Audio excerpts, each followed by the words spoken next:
So developmental movement play in our setting is at the heart of everything that we do at Heathlands. We've rearranged our whole room because of the training that we received for that. So looking to create space to move within the setting, meaning moving tables and chairs and keeping them to an absolute minimum, and having activities more perhaps floor based that will increase squatting and different movements that way. And how are the children using the movement play area? You've got quite a large area. We do. It dedicates quite a lot of our playroom now.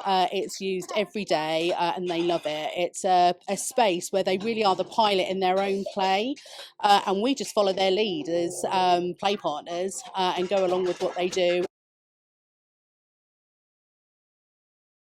So I think our initial challenges were to maybe unlearn some of the practices that had really been embedded, the whole sort of don't walk, sit still and things like that, and look at them in a different way in, okay, well, why they run, how can we allow them to run in a safe way? So sort of like allowing the children to risk assess a little bit better in, is it safe to run, or, is there somewhere safe that you could run?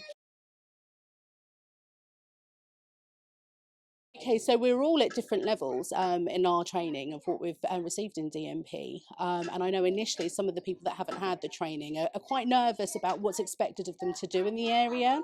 And we always say the children will show you exactly what to do in the area just by following their lead. Any equipment that we have come out, they'll show the adults exactly how they want to and need to use the equipment. I remember when we first got our DMP area, there was a child that I would say had some behaviour issues, or that we looked at as behaviour issues when he came in. I know group times used to be particularly difficult, and he would poke and be quite physical with other children nearby, and it would be maybe like a pull of a hair, a poke in the back. But by having the DMP area, he would choose to go round there on story time. And he was able to move because it's quite close to where we do the story as well, so he could still hear and listen to everything that was going on.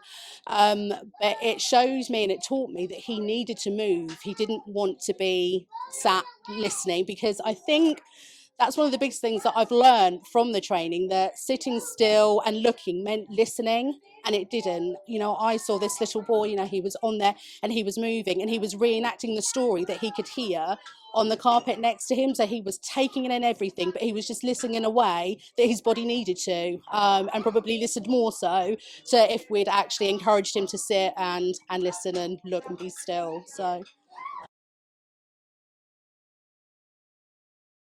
having the belief there in that we know what we're doing is right, this is better for the children.